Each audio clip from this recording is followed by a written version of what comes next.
네, 현재 시각 8시 23분 향해 갑니다. 지금 보고 계신 머니쇼 유튜브 그리고 SBS BG앱에서 실시간 시청 가능합니다. 특히 SBS BG앱 다운받으셔서 시청하시면 더 많은 정보와 뉴스 확인해 보실 수 있으니까요. 참고해 보시기 바랍니다.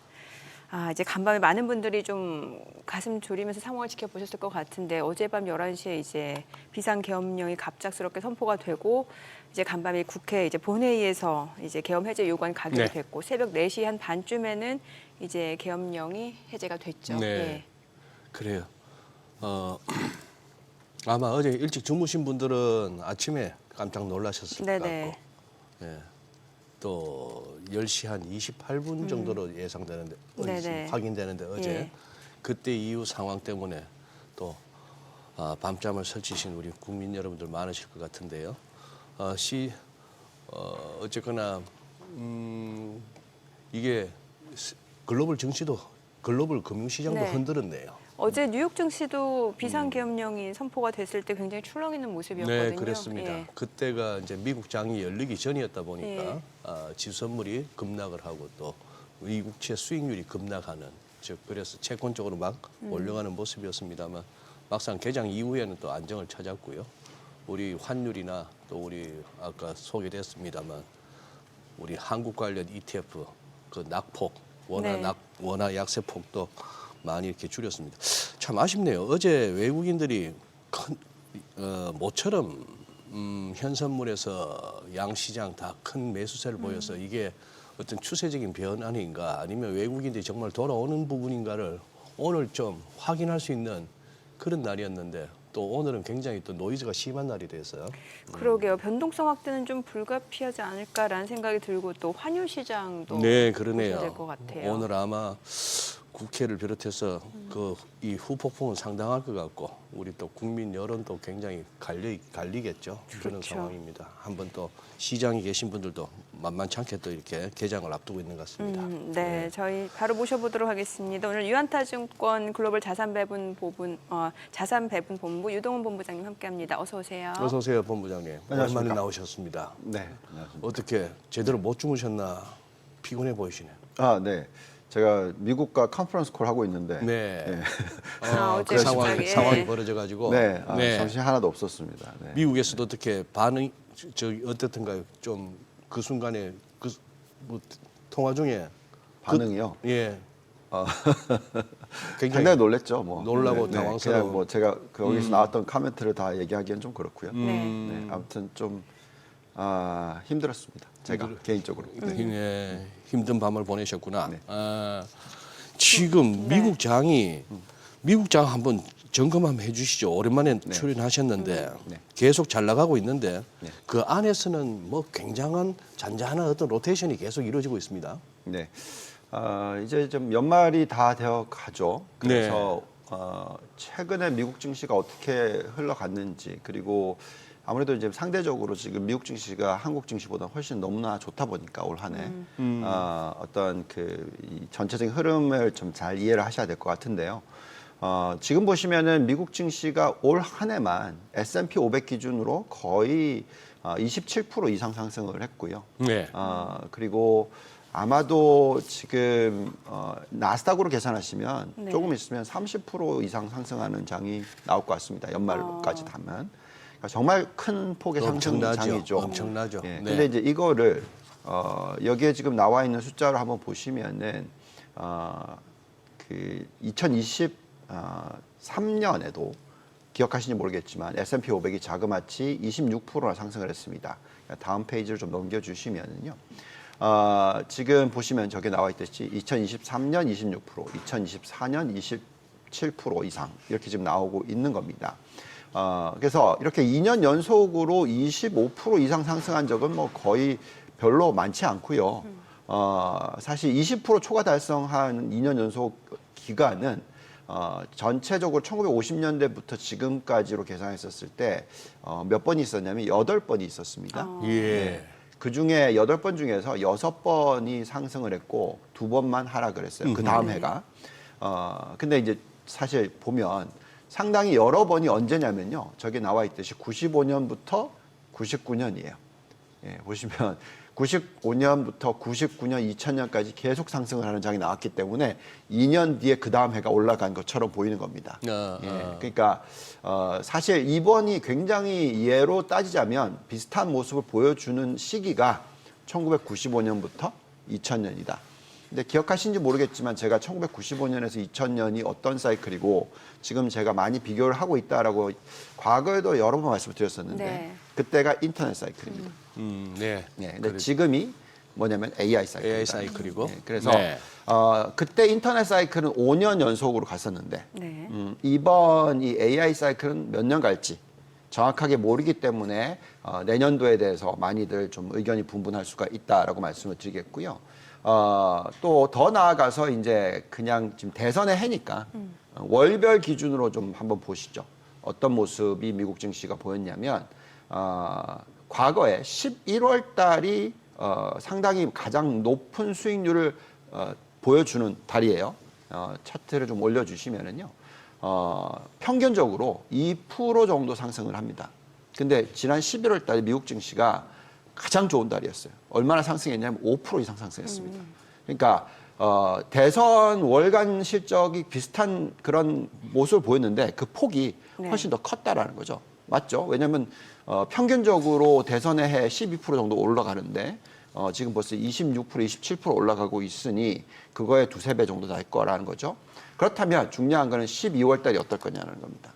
여기 보시면 중요한 포인트가 확률적으로 보통 60% 넘어가면 올라갈 확률이 높은 거죠. 네. 근데 지금 12월 달이 어떻게 되냐면 83.3%입니다. 그러니까 정말 확률적으로 대선의 해에 12월 달이 좋다라는 겁니다. 그래서 이번에 뭐 공화당이 레드 스윕을 했기 때문에 더더욱이 좋을 것 같다라고 생각이 드는데 얼마나 올라갈까? 1.3%포인트 정도 올라갈 거다가 지금 평균인데 과거의 예를 봤을 때 이것보다 더 많이 올라가겠죠. 그렇다면 연말까지 도대체 미국 증시가 얼마나 올라갈 거냐 하는 부분에 있어서는 뭐 다들 의견이 분분하겠지만 제가 생각할 때는 S&P 500은 6,200포인트는 돌파할 것 같다. 지금 6,050 정도 됩니다. 그러니까 추가적으로 몇 프로 정도 상승을 하고요. 많이들 이제 질문하는 게 내년엔 도대체 어떻게 될 거냐라는 네. 질문들을 많이 하시는데 그거는 여러 가지 부분, 그러니까 금리라든지 사이클이라든지 여러 가지를 보면서 좀 판단해야 되지 않을까라는 생각을 좀 가지고 있습니다. 지금 보면은 약간 이제 다우 지수가 좀 쉬어가고 다시 한번 나스닥이 좀 힘을 내주는 모습인데 그럼 앞으로도 이제 나스닥 주요 미증시 상승을 이끌었던 매그니피센트 7 상승세는 좀 계속해서 더 이어질 수 있다 이렇게 보시는지요? 그 부분에 있어서는요. 그러니까 과거에는 2023년, 2024년에는 확연하게 매그니피센트 7만 이익이 늘었습니다. 네네. 그래서 상대적으로 2023년에는 뭐 S&P 500의 나머지 493개의 종목들이 오름폭이 거의 뭐 한 자릿수 초반이었고요. 그랬죠. 매그니피센트 7이 훨씬 더 많이 올랐고요. 네네. 올해를 보시면은 매그니피센트 7이 많이 오르긴 했는데 나머지 493개의 수익률도 10%를 훨씬 넘습니다. 그래서 이제 점점 더 우리가 말하는 흔히 말하는 이제 좀 스프레딩 아웃이라고 해야 되나요? 점점 더 상승하는 종목이 늘어나고 있다라는 것을 생각하셔야 될 것 같고요. 또 특히 중소형주 보시면은 네. 올해 중소형주가 나쁘지 않습니다. 거의 19% 상승을 했어요. 연초 대비해서. 그러니까 S&P 500보다는 덜 퍼포먼스가 좋지 않았지만 그래도 여전히 20%대가의 상승이다. 굉장히 좋은 거죠. 그 다음에 이제 내년으로 넘어갔었을 때 그럼 매그니피센트 7의 상승률은 줄어들고 나머지 종목들만 올라갈 거냐? 저희는 그렇게 생각하지는 않고요. 이제는 기본적으로 모든 부분은 실적을 뒷받침해야 되지 않습니까? 그래서 전체적으로 EPS 증가율이 미국이 S&P 500 기준으로서 내년도에 15% 상승할 거다라고 좀 예측이 나오고 있는데 매그니피센트 7의 이익 증가율은 약 한 20%대 중반 정도 될 거다. 그래서 사실 아주 큰 차이가 나지는 않죠. 그래서 여전히 제가 볼 때는 매그니피센트 7의 수익률이 좀 더 높을 것 같긴 합니다. 그렇지만 그래도 전체적으로 미국 증시가 상승폭이 우리의 계산상으로는 내년 연말까지 또 추가적으로 2025년에도 20% 상승하는 장이 나오지 않을까. 이 정도로 우리는 좀 판단을 하고 있고요. 여기서 매그니피센트 7은 그거 플러스 알파 정도 네네. 수익률이 나오지 않을까 이렇게 생각을 하고 있습니다. 그 7개 중에서도 어디를 더 7개 중에서도 뭐 다 담을 수는 없다고 본다면은 그나마 어디가 더 좋아 보이세요? 네, 제가 이제 운영을 하다 보니까 예. 종목 얘기하기는 좀 어렵고요. 그 7개 종목 중에서 결국은 누가 AI의 승자냐, 누가 AI의 승자냐. 예, 그것이죠. 근데 이제 뭐 대표적으로 지금 여태까지 실적으로 보면 네. 뭐 당연히 가장 수익률이 좋았던 게 엔비디아죠. 예. 여태까지는. 예. 왜냐하면 엔비디아가 AI의 하드웨어의 대표적인 종목이죠. 네. 그래서 데이터 센터를 까는데 엄청나게 깔고 있고 여기에 따라서 엄청난 이익 증가율이 나타나는 그런 모습이 보여졌고요. 자, 그다음에 이제 최근에 가장 많이 올라가는 종목은 테슬라. 테슬라. 그렇죠. 선거가 끝나고 나서 바로 이제 튀기 시작했고, 네네. 예, 최근에 뭐 160달러부터 시작해서 지금 벌써 엄청나게 많이 올랐죠. 뭐 50% 넘게 올랐죠. 그래서 그 이유는 당연히 전기차가 잘 팔려서는 아니죠.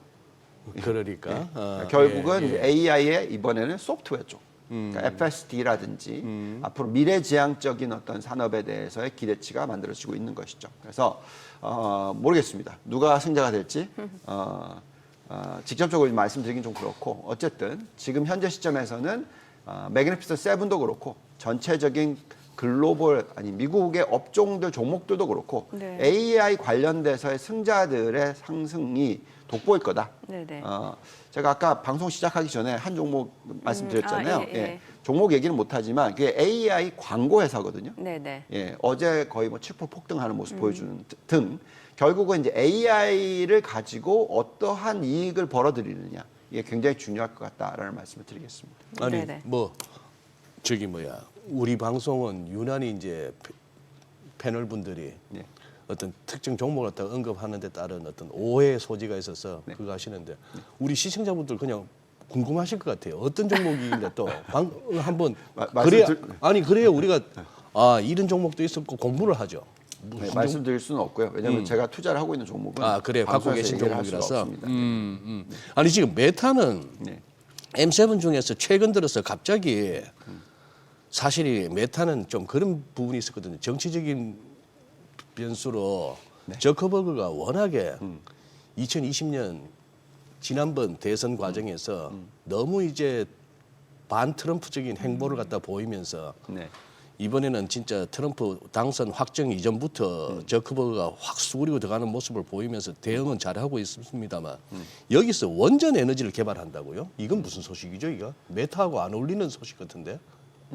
그래서 지금 메타의 움직임 자체는 주가 흐름은 굉장히 좋습니다. 그러니까요. 네. AI 산업 관련해서의 굉장히 대응을 잘하고 있다고 생각하고요. 특히 심지어는 이제 기기 부분에 있어서 예. 뭐 다 아시겠지만 애플이 비전 프로 나왔다가 거의 뭐 폭망하다시피 했잖아요.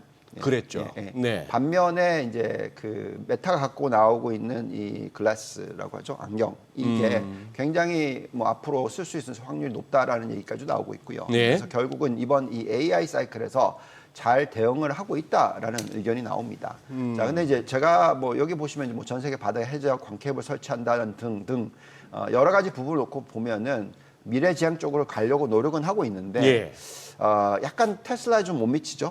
간단하게 얘기하자면 테슬라는 미리 굉장히 준비를 많이 했고 뭐 여러 가지 부분에 있어서 그러니까 보시면 스카이링크도 테슬라가 주도를 하고 있는 거고 해저 광 케이블이 그게 얼마나 효력이 있을지 저도 잘 모르겠고요. 그래서 또 뭐 원자료 에너지가 필요하죠. 왜냐하면 데이터 센터를 가동하기 위해서 필요한 전력 소비량이 엄청나게 늘고 있다라는 얘기는 들으셨지 않습니까?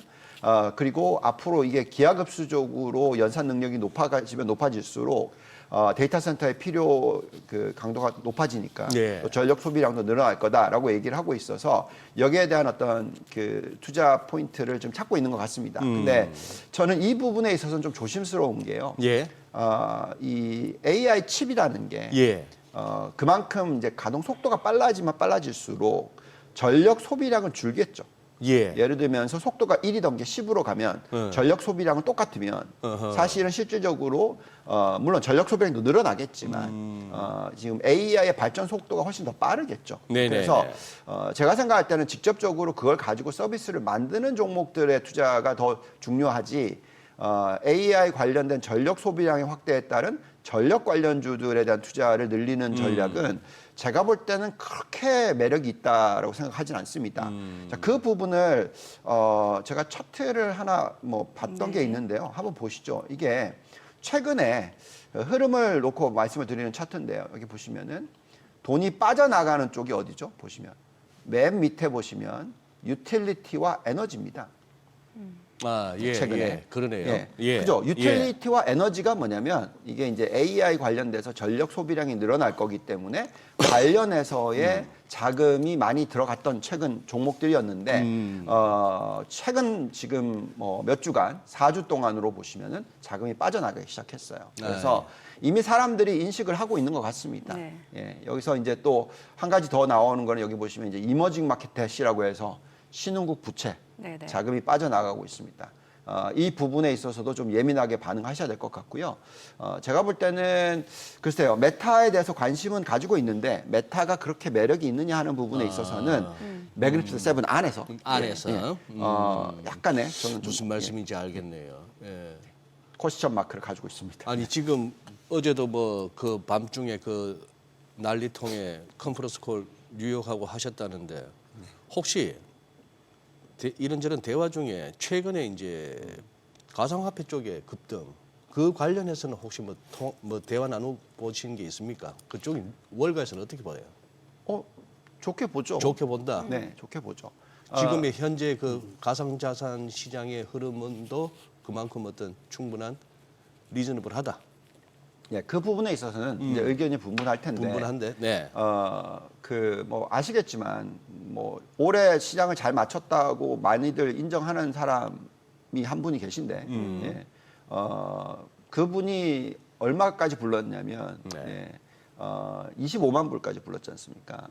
비트코인을. 비트코인을. 예, 지금 10만 불 좀 네, 넘쳤는데, 네. 예, 그게 그 정도면 어. 150% 상승하는 거잖아요. 예. 그렇기 때문에 이제 많은 분들이 관심을 가지고 있다라는 거는 제가 보고 있습니다. 뭐 그 이유로 따지자면 당연히 트럼프가 가상화폐 시장에 대해서 인정을 했고 여기에 대한 어떤 뭐 변화를 좀 일으키려고 하는 것도 맞죠. 네. 근데 제가 오늘 제가 좀 분석을 좀 해봤는데요. 네. 지금 이제 가상화폐 시장, 예. 전체적인 가상화폐 시장의 규모가 예. 지금 3.5조 달러인데요. 다 더하면 예. S&P 500의 지금 약 7%입니다. S&P 500 시총의 예, 약 7%. 네. 자, 그러면 만약에 그게 S&P 500은 전혀 안 움직이고 250% 올라가면 얼마가 됩니까? 그렇죠? 아. 예, 15%가 되죠. 예. 그러면은 이거는 대체 자산의 규모가 보통 네. 글로벌 포트폴리오를 운영하는 사람들의 입장에서 예. 10%를 안 넘기거든요. 어허. 예. 그럼 이거는 완전히 어떻게 봐야 되는 거냐면 화폐의 기준으로 간다라는 거죠. 네. 예. 네. 그래서 제가 볼 때 그건 너무 과하다. 그러니까 가상화폐가 네. 달러를 대체할 수는 없죠. 예. 그렇게 간다 그러면 이제 국가적인 어떤 위기가 생길 수도 있는 거고요. 예. 그래서 제가 볼 때는 그건 좀 너무 오바라고 생각하고 있고 그렇다면은 어느 정도 상승을 할 수 있냐고 대충 계산했었을 때 네. S&P 500의 시총이 매년 20% 는다. 아까 말씀드렸죠. 예, 그러면 가상화폐도 20% 플러스 알파는 넣을 수 있다. 요 정도. 그 정도. 예.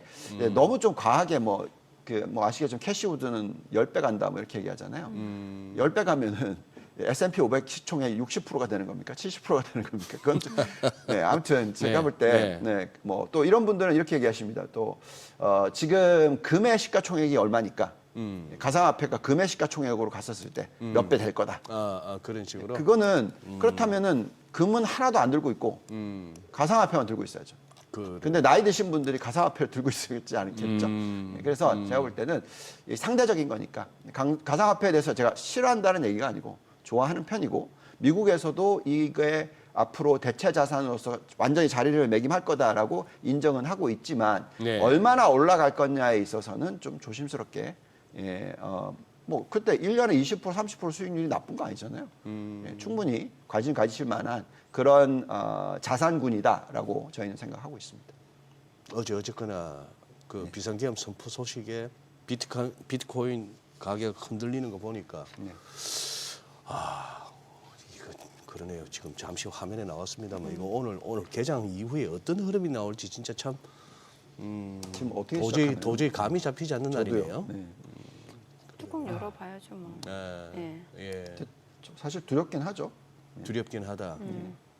그 아까 잠시 소개도 됐지만 그게 MSCI iShares 그 뭡니까? 한국 ETF가 사우스 코리아 ETF. 네. 7%가 넘었다는데 순간적으로.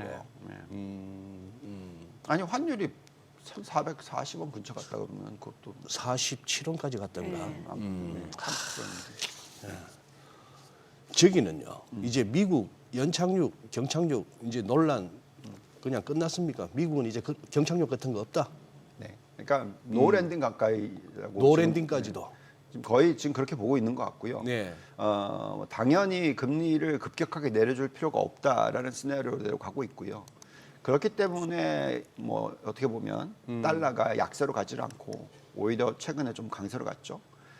원래는 이제 금리를 내려주는 시나리오대로 그래서 이제 금리의 차이가 점점 더 줄어드는 즉, 그러니까 뭐 한국은 금리를 뭐 올리고 미국은 금리를 내리고 등 또는 뭐 일본도 마찬가지로 금리를 올리고 미국은 금리를 내리고 이런 식의 그래서 글로벌리 전 세계적으로 미국은 금리를 내리는 추세에서 다른 나라는 덜 내렸을 때 달러가 약세로 가는 거죠. 예. 근데 지금 보면은 미국은 금리를 덜 내리고 네. 다른 나라가 더 내리고 이런 식으로 가고 있단 말이죠. 거의. 그렇다 보니까 달러가 약세로 갈 기조가 잘 안 나오는 거죠.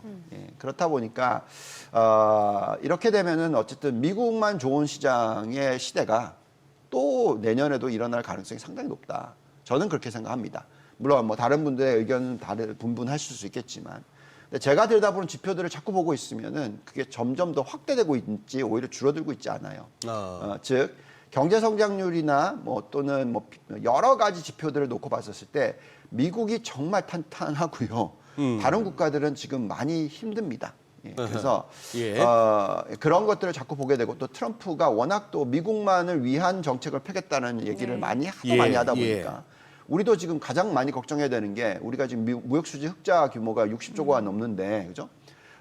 이게 얼마나 줄어들까 하는 부분에 있어서 걱정을 하게 되는 거잖아요. 네네. 예, 그래서 여러 가지 부분을 놓고 봤었을 때 이제 우리는 지금 미국에 대한 어떤 초점이 굉장히 중요한 시기일 수밖에 없고 그게 미국의 경제 성장률에서 나온다라고 말씀을 드릴 수 있을 것 같습니다. 네. 자, 지금 시각 8시 45분 향해 갑니다. 오늘 양시장 호가 상황 좀 체크해 보겠습니다. 먼저 코스피 예상 체결 지수부터 좀 확인해 보도록 할게요. 오늘 코스피가 지금 4.8%도 하락이 예상됩니다. 예상 체결 지수 2,378포인트고 코스닥 6% 급락이 예상되는데 지금 호가에서는 예상 체결 지수가 코스닥 647포인트로 집계가 됩니다. 시가총액 상위 종목 예상 체결가 보겠습니다. 오늘 대부분의 종목들이 지금 하락 출발 예상됩니다. 지금 삼성전자가 4% 가까이 좀 하락이 예상되고요. 호가는 51,500원, SK하이닉스 1.8% 하락 출발 예상됩니다. 예상 체결가 16만 2천원, 그리고 LG에너지솔루션도 5% 하락이 예상되고요. 삼성바이오로직스도 3% 약세 출발 예상됩니다. 호가는 93만 8천원, 현대차가 5% 넘게 빠질 걸로 보이네요. 예상 체결가는 20만 2,500원. 기아도 4% 하락이 예상되고요. KB금융 6% 역시 하락 예상됩니다. 호가는 9만 5천원, 셀트리온도 8.9% 급락 예상되고 호가는 17만 100원, 삼성전자, 우선주, 네이버 모두 하락 출발 예상되고 있습니다. 코스닥 시가총액 상위 종목 예상 체결가도 보겠습니다. 역시 코스닥도 뭐 지금 대부분의 종목들이 지금 약세 출발 불가피할 것으로 보여지는데 알테오젠, 에코프로비엠, 에코프로 모두 지금 5%에서 7% 하락 예상되고요. 각각 호가는 30만 7,500원, 12만 8천원, 6만 9,600원. 그리고 HLB, 리가캠바이오도 7%, 5% 하락 예상되고요. 엔캠 두 자릿수 하락이 좀 예상됩니다. 지금 호가는 15만 300원, 휴젤 4% 하락 예상되고요. 예상 체결가 24만 9천원. 클래시스, 레인보우 로보틱스 모두 지금 하락 출발 예상되고요. 각각 호가는 4만 4,500원, 13만 6,100원. JYP 엔터테인먼트도 4% 약세가 예상되고요. 지금 예상 체결가는 7만 1,700원으로 집계가 됩니다. 자, 이제 뭐 개장까지 지금 한 14분가량 남은 상황에서 글쎄요, 이 호가하고 또 이제 개장 이후 흐름이 어떨지 좀 보셔야 될 것 같고 장중 변동성도 굉장히 커질 수밖에 없을 것 같은데 글쎄요, 오늘 뭐 또 환율 시장도 어떨지도 좀 예의주시해 봐야 될 것 같네요. 그러네요. 예. 예. 지금 어쨌거나 동시호가에서 나오는 저 숫자들은 예. 우리가 이제 기억해야 될 게 지난 8월 5일 날 우리가 이른바 검은 금요일. 그때 예. 블랙 먼데이 때 검은 월요일이었죠. 검은 예, 월요일이라고 예, 예. 했던 그때 장중 코스피 저점이 2386.96. 그런데 아까 지금 그거보다 훨씬 내려가는 숫자도 잠시 보였단 말입니다. 그렇고 코스닥은 최근에 봤던 게 그 8월 5일 저점보다도 더 낮았던 게 11월 15일 날 668포인트. 이 666포인트는 참 코스닥에 있어서 어떤 무슨 허리 역할을 하는데 등뼈 역할 왔다 갔다 많이 하는 그건데 거기까지도 하회하는 그런 어떤 동시효과 모습입니다만 일단 다들 그런 분위기 아니에요? 폭락 출발하면 오늘은 저가 매수 들어가고 싶으신 분들도 많으실 것 같고 그렇죠. 뭐 그러한데 외국인들 반응이 궁금하네요. 외국인들이 어떻게? 본부장님도 어떻게 외국인들 저희 전화 연결하고 좀 그럴까요? 들어보도록 하겠습니다. 네네네. 오늘 블루드림 리서치 이주연 대표 연결되어 있습니다. 안녕하세요. 네, 안녕하십니까. 네, 간밤에 이제 비상계엄령 선포됐다 해제되면서 달러 환율 지금 1,440원까지도 가기도 했고 금융시장도 굉장히 요동치는 모습이었는데 간밤 상황부터 좀 정리를 해볼까요? 네, 계엄령 선포로 인해서 예. 정치적 불확실성이 이제 굉장히 커지면서 이제 간밤에 이제 거래가 가능했던 상품들은 대부분의 큰 변동성을 보여줬습니다. 비트코인 최근에 이제 굉장히 강세를 보이면서 자금 유입이 굉장히 많이 되어 있는 상품 중에 하나인데 이게 8,800만 원 부분까지 이제 순식간에 급락이 나왔었고요. 이후에 이제 계엄령 해제가 되면서부터 또 강하게 또 반등하는 그런 흐름들이 이어졌는데 다른 상품들 역시 환율이라든지 이제 미국에 상장되어 있는 ETF들 또 ADR로 거래를 할 수 있는 KT라든지 포스코 그룹까지 큰 폭의 급락을 했다가 반등하는 흐름. 그리고 반도체 단에서는 이제 삼성전자와 SK 하이닉스의 경쟁 구도를 가지고 있는 기업들이 또 큰 폭의 상승을 보였다가 또 하락하는 그런 흐름들을 보여줬습니다. 네. 오늘 지금 개장 초 흐름이나 그다음에 중국장 열릴 무렵에 그리고 또 오후까지도 장중 흐름 계속 보긴 봐야 되겠습니다만 이준 대표님 보시기에 지금 어쨌거나 이 외국인 대응이 궁금하기도 하고 오늘 국내 증시 외국인 투자자는 어떻게 대응한다고 예상하십니까? 저는 오늘 외국인들 매수로 좀 대응할 가능성이 높지 않겠나라는 생각이 들고요. 만약 이 장 초반에 이제 좀 매도로 시장을 누르는 흐름들을 보여준다라면 이거는 좀 저점단의 매수의 기회로 활용을 할 수 있을 것 같습니다. 파생상품 시장을 보시게 되면 현재 선물 시장 같은 경우는 외국인들이 그동안에 계속해서 약 한 달간 순매수를 좀 이어오고 있는 그런 기조고요. 현물 시장에서는 이제 매도를 쭉 이어오다가 어제부터 한 5천억 이상의 순매수를 보여줬는데 아시겠지만 현재 그 코스피의 기술단 PBR로 따진다면 거의 역사적인 저점 구간에 놓여 있는 그런 상황입니다. 그래서 이런 구간에서는 이제 상방으로 돌릴 수 있는 그런 구간이었는데 이런 이벤트가 이제 발생하면서 이걸 일시적으로 좀 활용할 가능성은 있지 않겠나라고 봐야 되는 부분이고요. 다만 이제 계엄에 대한 어떤 불확실성은 분명 사라졌지만 현재 탄핵에 대한 불확실성으로 지금 넘어가는 그런 상황이거든요. 그래서 이게 이제 오늘 정치 테마주들이나 이런 부분으로 좀 많이 움직임들이 나올 텐데 저는 일시적인 어떤 하락의 요인이다. 그래서 지금처럼 대한민국 정치가 싸져 있는 상황에서 추가적인 충격으로 더 싸진다라면 조로의 매수 기회가 되지 않겠나라고 보고 있습니다. 네. 이제 오늘 오전까지도 사실 개장 여부가 좀 불투명 상황이었다가 지금 이제 개장이 되고 지금 호가 상황 놓고 봤을 때는 지금 양시장이 좀 하락 출발 예상되는데 어떤 전략 좋을까요?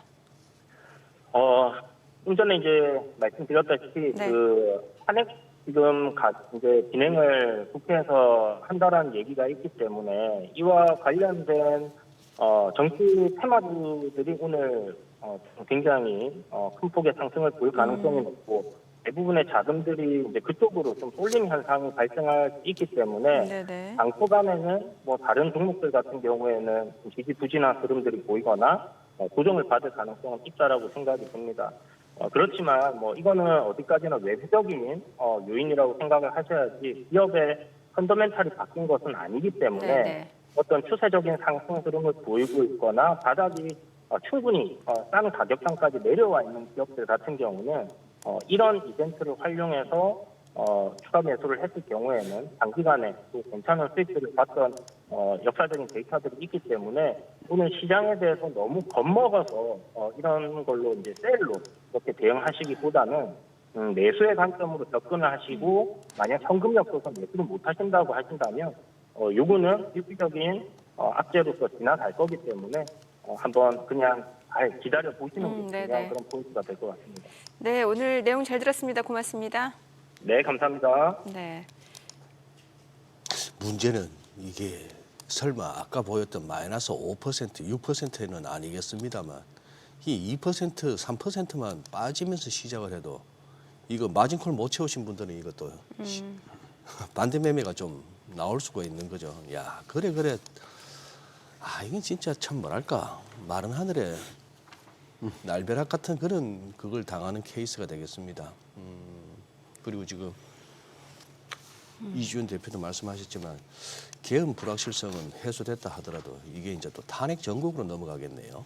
그게 이제 굉장히 또 정치적으로 그거하고 지금 이제 부총리도 유동성 무제한 공급 이런 식으로 금융시장 안정을 위한 의지를 드러내고 김병완 금융위원회 위원장 외환 건전성 면밀히 모니터링하고 10조 원 규모의 증시 안정 펀드 언제든지 즉시 가동하도록 어쨌거나 이렇게 당국에서는 시장 안정을 위해서 이렇게 일단은 뭐 구두로나마 안정을 갖다가 이렇게 바라는 그런 모습이 나오고 있습니다. 야, 이거 국채 선물도 지금 개장 전 흐름이긴 한데 뭐 조금 이렇게 금리가 오르는 국채 좀 빠지는 뭐 이런 흐름이 나오기도 하고. 그래도 조금 일시적일 수 있겠다는 생각이 드는 게 뭐 앞서 저희 한 45분쯤 체크했을 때 호가 흐름하고 지금하고 지금 또 많이 달라요. 예, 절반 이상 줄어들고 있는 네네. 거죠. 예. 오늘 아마 장중 흐름도 만만치 않을 것 같은데. 그러니까 변동성이 좀 클 거다 이런 네, 그럴 말씀이신 것 거죠. 같은데. 예. 아까 지금 마무리가 안 된 것 같은데 미국 경기. 그러고 미국 플러스 중국까지도 한번 짚어주시면은요. 네. 네. 저 얘기할 게 참 많긴 한데. 네네. 네, 착잡하시구나. 네. 네. 그래서 이렇게 생각하시죠. 미국의 경기가 좋아요. 미국 경기 좋아요. 미국의 경기가 좋다라는 것은 금리를 많이 안 떨어뜨린다는 얘기입니다. 네. 그렇죠? 그래서 금리를 어느 정도까지 떨어뜨릴 거냐? 떨어뜨려 주긴 하겠죠. 예. 그래서 지금 5.5%이던 것을 지금 4.75까지 떨어뜨렸어요. 제가 볼 때는 최고로 많이 더 떨어뜨려 봐야 뭐 4.25 정도까지, 뭐 4.0 정도까지. 그러면 우리나라 지금 금리가 지금 금리를 2번 내렸기 때문에 3% 미만이란 말이죠. 예. 거의. 그래서 제가 볼 때는 여기서 금리 내리기도 사실 어렵다. 우리도 네. 어렵다. 왜냐하면 환율이 자꾸 예. 절하될 수 있기 때문에. 물론 뭐 내릴 수 있다고 얘기할 수도 있습니다. 왜냐하면 중국이 지금 2%니까 더 내릴 수 있다. 뭐 이렇게 생각을 할 수도 있겠지만 이제 그 부분에 있어서 또 들여다보면 우리가 지금 현재 대한민국이 갖고 있는 민간 부채 비율, 네네. 네. 그리고 중국이 갖고 있는 민간 부채 비율, 그리고 미국과의 비교를 했었을 때 너무나 높아요. 그래서 금리를 계속 떨어뜨렸었을 때 나중에 어떤 식으로 변화가 생길지가 좀 걱정이 되는 거죠. 그래서 다른 방법을 써야 되는데요. 네. 그게 제가 볼 때는 제 개인적인 의견입니다. 또 말씀을 드리지만 유한타 증권의 의견이 아니고요. 네. 재정을 써야 돼요. 재정. 재정을 안 쓰면 안 됩니다. 재정을 왜 쓰냐면 이 IT 산업이라든지 뭐 여러 가지 우리가 지금 경쟁하는 산업들이 있잖아요. 네. 예. 여기에 미국이 어떻게 하고 있죠? 엄청나게 정책을 펴고 있죠. 네. 재정을 써서. 네네. 중국도 어떻게 하고 있습니까? 엄청나게 써서 정부 차원에서 정부 지원을 지원하고 하죠. 있죠. 우리 이걸 해야 된단 말이죠. 근데 지금 현재 이 상황에서 계엄령까지 나왔던 상황에서 그게 되겠습니까? 그래서 제가 걱정하는 건 그런 부분들입니다. 그래서 이게 쉽지 않다 정도. 쉽지 않다 정도. 그래서 제가 생각할 땐 지금 현재는 보이는 거에 투자하셔야 됩니다. 보이는 거에. 보이는 게 뭐냐면 미국 주식이에요. 보이는 건 미국 주식이고 미국의 AI 산업이고 미국이 이걸 가지고 무기화시키려고 하는 것이고 글로벌 경쟁력을 높이려고 하는 것이다라고 생각하셔야 되겠고요. 그렇다면 그 미국 관련되어 있는 기업들과 연관성이 높은 한국 기업들을 투자하시면 되는 거죠. 예. 그것이 답인 거지. 뭐 지금 너무 싸기 때문에 그거는 제가 볼 때는 너무 싸기 때문에 그 논리는 그 논리는 정말 죄송한 말씀인데 주식 투자하는 사람의 입장에서는 그건 정말 아닌 거고요. 싸기 때문에 사야 된다. 그건 그 말이 안 되는 겁니다. 자, 이렇게 생각을 해드릴게요. 자, 금리를 내리기 시작했어요. 지금 미국이 금리를 내리기 시작했고 우리나라도 금리를 내리기 시작했습니다.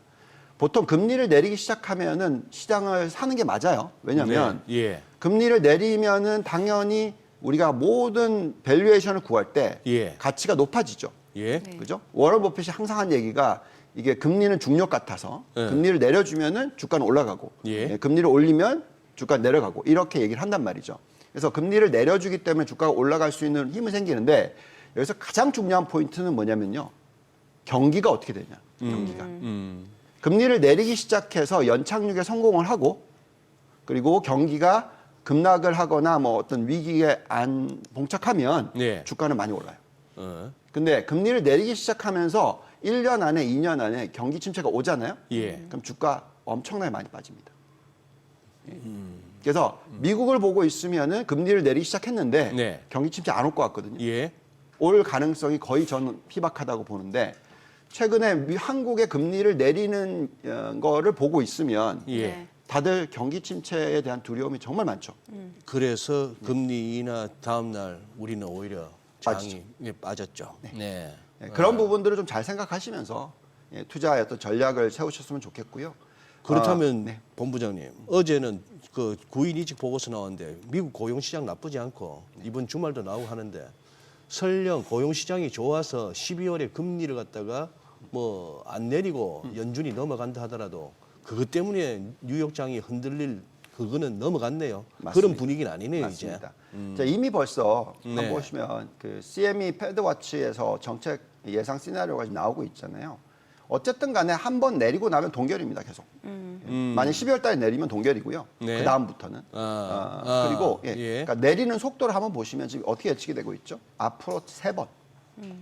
최대 내려봤자 3번. 내년에. 네. 아니 그러니까 이번 지금부터 12월 포함해서 내년까지. 내년 연말까지. 음. 3번이 0.7. 그러면 뭐죠? 지금 그 4.7. 연준 얘기는 저희가 개장하고 좀 들어보도록 하겠습니다. 오늘 국내 증시를 확인해 보죠. 개장합니다.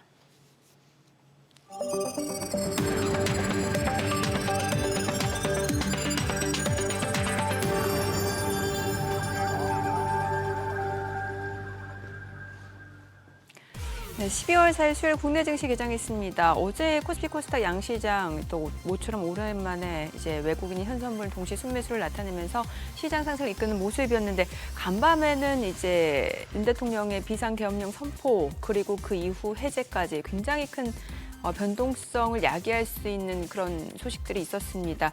뉴욕 증시에서도 뭐 우리나라와 관련된 뭐 ADR이라든지 아니면 관련된 ETF 쪽 좀 장중 낙폭이 좀 커지는 모습이었고 다행스럽게 종가에서는 좀 낙폭을 많이 하면서 마감이 됐는데 오늘 국내 증시 출발 지수부터 좀 체크해 보겠습니다. 코스피가 1.9% 하락입니다. 2,452포인트, 코스닥 1.9% 내림세로 677포인트입니다. 양시장 지금 하락 출발 보여주고 있고요.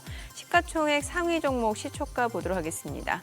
지금 삼성전자가 2% 떨어지네요. 52,500원. SK하이닉스도 2% 약세로 16만 1,400원. LG 에너지솔루션도 2%, 1.7% 하락 39만 원. 그리고 삼성바이오로직스도 1.2% 내림세로 95만 4천 원. 현대차가 1.8% 떨어집니다. 21만 500원이고요. 기아가 0.9% 하락으로 9만 6,800원. 그리고 셀트리온이 2% 하락 18만 3,100원. KB금융이 3.6% 하락 97,500원이고 삼성전자 우선주 1.8% 떨어집니다. 44,750원. 이 가운데 고려아연이 지금 4.6% 상승하면서 161만 3천 원에 지금 거래되고 있습니다. 코스닥 시가총액 상위 종목 시초가도 보도록 하겠습니다. 알테오젠이 지금 1% 떨어지면서 사흘 만에 지금 하락으로 전환이 됐는데요. 현재 32만 500원에 거래되고 있고요. 그리고 에코프로 BM이 1.9% 떨어집니다. 13만 5,500원, 에코프로도 1.6% 하락 72,600원, HLB도 0.68% 떨어집니다. 73,100원이고 리가캠바이오가 1% 하락으로 104,500원이고요. 휴젤이 1% 약세고요. 엔캠이 오늘 3% 지금 사흘 연속 상승세입니다. 3% 상승하면서 17만 7,800원에 거래되고 있고요. 클래시스가 2.4% 떨어집니다. 47,350원. 레인보우 로보틱스가 1.6% 약세 14만 1,100원이고요. JYP 엔터테인먼트가 0.5% 하락 7만 4,900원에 거래되고 있습니다. 오늘 시장에서 특징을 보여주고 있는 섹터 종목들 좀 체크를 해보도록 하겠습니다. 오늘 휘토류 관련주가 강세를 보이고 있는 상황이네요. 유니온이 10% 급등합니다. 5,540원.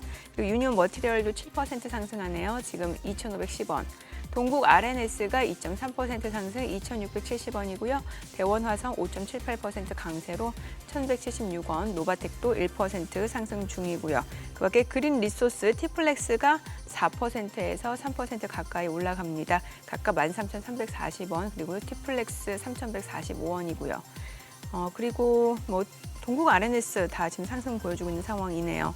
오늘 휘토류 관련주 제외하고는 글쎄 아직까지 상승하는 종목, 뭐 앞서 개별적인 이슈가 있는 종목들 위주, 뭐 엔캠이라든지 뭐 고려한 이런 쪽은 좀 상승을 보여주고 있고, 그래도 많은 종목들이 지금 양봉으로 전환이 됐습니다. 뭐 S&D가 지금 10% 급등 중이고, 뭐 S&D는 이제 여러분 잘 아시는 그 불닭 소스 만드는 업체죠. 그리고 비비안이 지금 13% 급등하고 있는 상황이고요. 비비안은 좀 정치 테마주로 잘 엮이는 종목이기도 하고 일부 방산주들이 좀 상승을 보여줍니다. 스페코 빅텍이 지금 2%에서 1.5% 상승 보여주고 있는 상황이네요. 자, 수급 상황 좀 체크해 보도록 하겠습니다. 오늘 유가증권 시장에서는 지금 개인과 기관이 삽니다. 개인 28억 원 순매수, 기관 1,036원. 매수 우위를 보여주고 있고 이 가운데 외국인 지금 1,089억 원 매도 우위입니다. 코스닥에서는 개인 투자자가 660억 원 매도 우위고요. 외국인과 기관은 각각 501억 원, 136억 원 순매수고요. 그래도 오늘 선물 시장에서 외국인 많이 삽니다. 1,364계약 지금 순매수를 보여주고 있습니다. 환율 체크해 보도록 하겠습니다. 달러 환율 정규장 마감 대비로 알려드리고 있는데 15원 20전 상승한 1,418원 10전에 개장이 됐습니다. 일단 뭐 환율은 지금 급등한 상황이고 그래도 예. 환율도 그렇고 지수도 그렇고 외국인 수급도 그렇고 이 정도면 다행입니다. 양호하죠. 네. 예. 이 정도면 다행이네요. 그러니까요. 예. 앞부분에 저기 모닝벨에서 김대호 박사님이 이렇게 이 계엄 사태 관련해서 하시는 말씀을 저도 이렇게 와서 좀 일찍 와서 들었는데 좀 황당하기도 하지만 그 이후 어떤 국회의 대응이나 거기에 대해서 국회의 어떤 그 뜻을 또 받아서 하는 이런 부분들이 어떻게 보면 또 그래도 법에 따라 움직이는 나라 뭐 이런 식의 어떤 인식을 줄 수도 있었다 하는 거니까 그러네요. 지금 정도의 낙폭이라면은 뭐 어제 급등 이후에 별일이 없었더라도 나올 수 있는 그런 정도라고 생각해서 다행입니다. 예, 그래요. 아까 근데 이제 오늘 장중 변동성은 계속 보고 외국인들 하는 것도 한번 봐야 되겠는데 큰 걱정은 안 됩니다. 뭐 이 정도면은. 그래 아까 이제 확실히 말씀 중에 핵심은 이래저래 보더라도 이제 미국 증시가 연준이 금리 인하를 할 듯하다가 금리 인하 횟수가 줄었다고 해서 막 뉴욕 증시가 막 걱정을 하거나 거기에 막 기운이 빠지고 그런 단계는 지났다. 네. 그 말씀이네. 그렇죠. 네. 그러니까 우리가 아까 보셨듯이 그 2년 상승하고 3년 차에 상승하고 네. 이런 구간을 비교를 많이 했었는데 95년, 2000년 비교를 많이 했잖아요. 네. 그때 금리 사이클을 보시면 미 연준이 어떻게 했냐면 0.75% 내리고요. 그리고 나서 안 내리고 한참 지나고 나서 한 번 올렸다가 또 그리고 나서 이제 또 세 차례 또 내립니다. 총 사이클이 예. 거의 4년, 5년에 걸린 기간 동안에 어떤 식으로 했냐면 금리를 총 1.25%만 내려줬어요. 네. 예. 그 기간에 S&P 500이 자그마치 200% 오릅니다. 예. 그래서 우리가 지금 자꾸 인터넷 사이클과 비교를 해서 지금 얘기를 하고 있어서 저는 아무리 많이 내려봐야 1.5% 내려준다. 예. 그러면서 경기는 계속 좋다. 예. 지금 4, 4분기에 미국 GDP 성장률이 얼마가 나오는지 아세요? 지금 페드와 GDP 나우에서 얼마? 3.2% 나오고 있어요. 아, 그러니까. 예, 우리는 지금 계속 하향 조정하고 있는데. 뭐 2%도 안 될 수도 있다 이런데. 예, 예. 그래서 뭐 다행스러운 건 이런 숫자입니다. 만약에 미국이 금리를 많이 안 내린다 하더라도 제가 볼 때는 내년 연말까지 뭐 한 20% 가까이 상승할 수 있는 힘이 생긴다. 예. 펀더멘털이 좋다 보니까 이익 증가율이 15% 이상이고요. 예.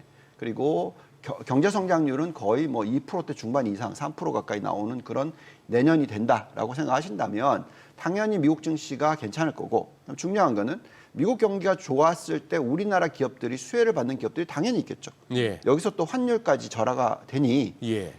물론 수출 차원에 있어서 가격 경쟁력이 더 생길 수도 있잖아요. 근데 그런 부분에 있어서 아마 당연히 이제 트럼프 정권은 미국에도 공장 지어라 뭐 이런 식으로 나오겠지만, 아니면 관세를 올린다고 하겠지만, 어쨌든 간에 기업들이 어떤 펀더멘탈이 무너지진 않겠죠, 당연히. 예, 그래서 그런 부분을 감안하시면서 저희가 철저하게 포트폴리오를 구성해서 얘기를 할 때도 국가 간의 투자에 있어서 우리가 지금 현재 시점은 미국과의 우호 국가들, 뭐 예를 들어서 지금 선진국으로 따지면 우리나라도 선진국이긴 맞는데요. 저희가 신흥국으로 분리하는 이유는 이 MSCI 때문에 그렇습니다. 예, 그래서 오해하지 마시고요. 네.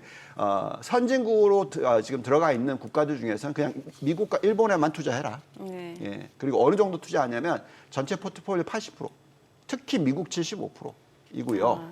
그다음에 이제 다른 국가들을 봤었을 때 이제 당연히 일본도 미국과의 지금 엄청난 관계를 유지하고 있고, 트럼프 당선이 됨으로써 수혜를 굉장히 많이 받을 거라고 생각하고 있는 국가입니다. 그 이외 국가로 봤었을 때 신흥국으로 지금 분류되어 있는 MSCI로 보시면 한국, 대만, 베트남, 인도입니다. 중국은 없죠.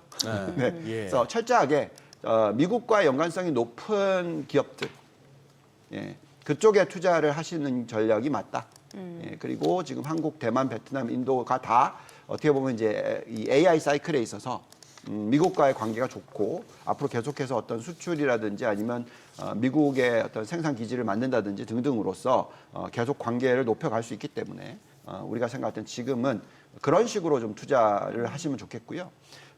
제가 계속 말씀을 드렸습니다만 미국의 경기 침체가 올 가능성은 네. 뭐 장달 금리차가 역전이 됐던 뭐 회복이 됐던 이게 중요한 게 아니고 그 미국의 여신이 늘고 있느냐 안 늘고 있느냐, 그리고 미국의 예대율이 높냐 안 높냐, 네. 이런 걸로 계산하는데, 예. 지금 보시면은 이 빨간색 선이 올라갈 때 보시면 경기 침체가 안 오거든요. 파랗게 쭉 떨어질 때 옵니다. 그래서 지금은 올라가는 구간이다. 그래서 여신이 지금 늘고 있어요. 예. 여신이 늘고 있는데 경기 침체 안 오거든요. 맞죠? 대출이 늘고 있는데 어떻게 경기 침체가 네. 오겠습니까?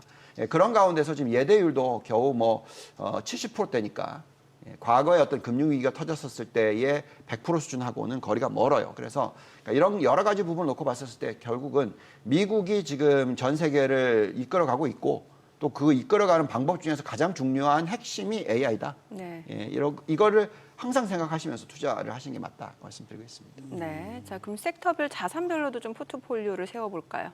네. 자, 그게 이제 우리가 지금 얘기하는 AI 예. 이 부분이에요. 요번이 다른 게 하나가 있습니다. 95년, 2000년 사이클하고 다른 게 뭐가 있냐면요. 95년에서 2000년 사이클은 하드웨어를 깔던 예, 시기예요. 예. 예, 하드웨어를 깔았고, 왜냐하면 인터넷이 처음 들어온 거라서 다들 광 케이블, 초고속 케이블 이렇게 깔았죠. 그러다 보니까 시간이 좀 오래 걸렸습니다. 예, 그리고 나서 닷컴 버블이 붕괴가 되고 나서 네. 소프트웨어 산업이 들어오기 시작한 건 2009년 이후 2010년부터입니다.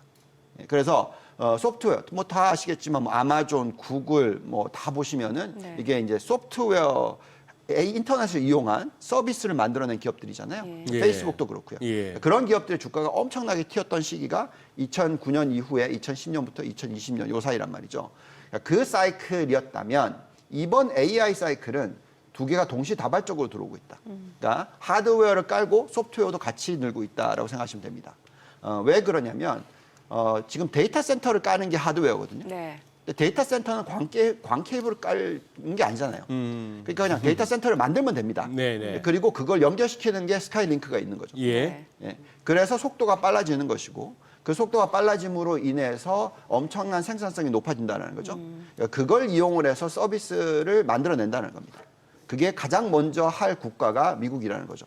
그래서 거기에 연관되어 있기 때문에 우리가 이제 포트폴리오 구성할 때 이렇게 투자를 하셔야 된다는 거죠. 대형 기술주 대한 투자 플러스 IT 기업에 대한 투자를 전체 포트폴리오의 60%를 해야 된다. 네. 예, 그리고 이 안에서 하드웨어 비중과 소프트웨어 비중을 점점 더 소프트웨어 비중을 높여가는 전략이 맞다. 예, 그래서 최근에 아까 말씀드렸습니다만 점차적으로 지금 그 소프트웨어 종목들의 주가가 흐름이 좋습니다. 네. 이걸 좀 더 넘어가서 이제 말씀을 드리자면 네. 네. 지금 AI가 들어오면서 가장 수혜를 받는 두 개의 업종이 있다라고 생각하시면 되는데요. 네. 뭘까요? 소프트웨어와 하드웨어 두 개입니다. 근데 거기서 소프트웨어는 5.2% 마진 확대. 그 다음이 뭐냐? 반도체입니다. 반도체. 그래서 많은 분들이 반도체를 생각할 때 우리나라 기업들을 보다 보니까 메모리를 생각하시거든요. 아닙니다. 예. 왜냐하면 메모리는 전체 시가총액으로 계산하시면요, 전 세계의 반도체 시장에 겨우 뭐 10%? 이 정도밖에 안 됩니다. 예. 나머지가 뭐 파운드리부터 시작해서 패블러스 다 이런 쪽이고요. 이쪽은 당연히 필요합니다. 왜? 엔비디아가 그만큼 데이터 센터를 계속 깔 거고 여기에 대해서 이제 필요한 칩들이 필요한 것이고, 그래서 우리가 이제 그쪽을 봐야 된다고 얘기하고 있고요. 플러스 이제 소프트웨어로 이렇게 투자를 하시면 되겠다고 말씀을 드리겠고, 최근 보시면은 저희가 이제 종목은 얘기를 못 하더라도 ETF는 좀 들여다봐야 되거든요. 네네. 예. 아까 뭐라고 말씀드렸죠? 저희가 2010년부터 2020년도에 네. 소프트웨어가 들어오면서 굉장히 큰 폭의 상승장이 나왔다고 얘기했죠. 이게 이제 AI와도 연결이 된다고 말씀드리는 건데, 어쨌든 미국의 소프트웨어 ETF, 시가총액 기준으로 계산하는 ETF가 그 기간, 즉 2011년부터 2020년까지 얼마나 올랐죠? 461%나 올랐습니다. 그죠? 이게 이제 인터넷 온 띵이라고 얘기를 하는 거고요. 네. 그다음에 이제 지금 오른쪽을 보시면 최근 2년 동안에 얼마나 올랐냐? 123%나 올랐어요. 이게 AI 온 띵으로 하시면 됩니다. 그래서 이게 이제 AI를 이용해서 서비스를 만들어내는, 이게 이제 들어오기 시작하면은 이 상승폭이 굉장히 가파르다는 게 확실히 보이죠. 옛날에 올라가는 속도보다 훨씬 빠르게 올라간다는 네. 거죠. 예. 이거를 또 작은 종목으로 들여다보는 이 XSW 같은 ETF가 있어요. 이건 뭐냐면 동일 비중으로 투자를 하는 겁니다. 네, 시가총액 비중이 아니라. 근데 이것도 비슷하게 400%인데 최근 들어서 이게 올라가는 속도가 더 가팔라요. 무슨 얘기냐면 앞으로 새로운 종목들이 많이 나올 거라는 겁니다. 그래서 이 AI를 이용한 소프트웨어 기업들 중에서 흑자 전환하는 기업들이 막 나올 텐데 네. 그 기업들을 찾으셔야 되고요. 그 기업들에 투자를 해야 되고요. 만약에 한국에 그런 기업이 있다, 그럼 대단한 거죠.